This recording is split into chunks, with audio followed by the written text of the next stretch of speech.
Ukraine fired long-range missiles provided by the US into Russia, hitting an ammunition storage facility near the Russian city of Karachev. The attack, 75 miles from the border with Ukraine, is the first such assault to use long-range, NATO-made arms.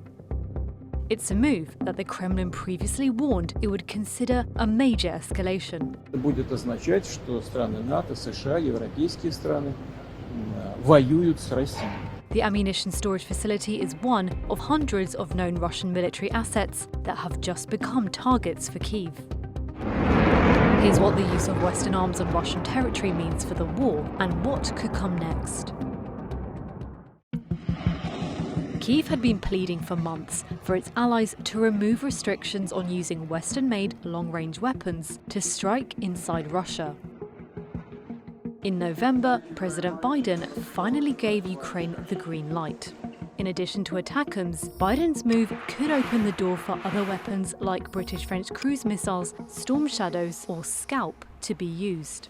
ATACMS are a surface-to-surface missile system fired from a mobile launcher vehicle. They can strike up to 190 miles away, well behind Russian lines. By comparison, Storm Shadows have a maximum range of around 155 miles, meaning they can also hit deep into Russian territory. Storm Shadows have been used for quite some time now. They've been used to hit Russian command bunkers. They've been used to hit Russian naval headquarters in the Crimea. They've been used quite frequently to hit ammunition dumps, and they've also toppled several bridges.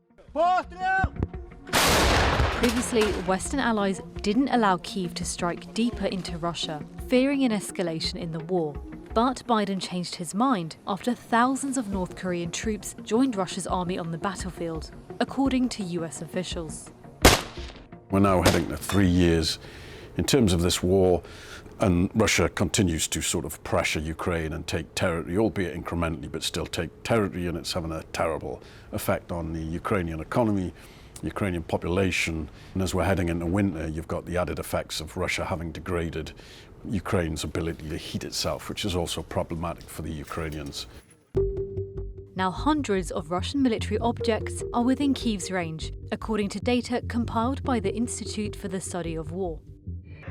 Russia's air force has been deadly in the fight, in the sense of they've been launching all these glide bombs, and that's been pivotal in places like Advivka. So, the further Ukraine can push back the Russian air force, the safer it is for Ukrainian troops. Kyiv has already targeted many Russian military assets with its long-range drone program. This includes an attack in September at a major arsenal nearly 300 miles away from the Ukraine border. The Ukrainians have gradually been able to extend their range in terms of how they can hit Russia.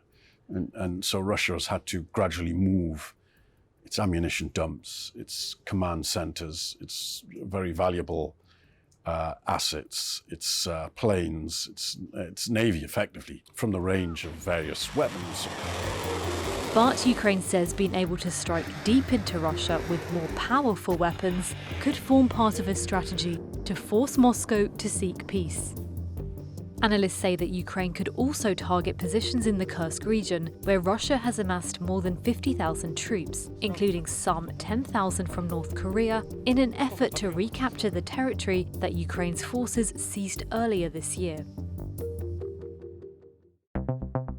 The policy shift appears to be part of the Biden administration's push to give what it can to Ukraine before Donald Trump returns to the White House in January.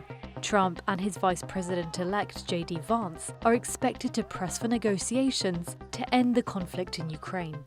You never have one weapon that wins a war. And we can talk about giving Ukraine an edge and being able to hit deep into Russian territory, but the Ukrainians have been hitting very far into Russia for quite some time now, and it has not won the war.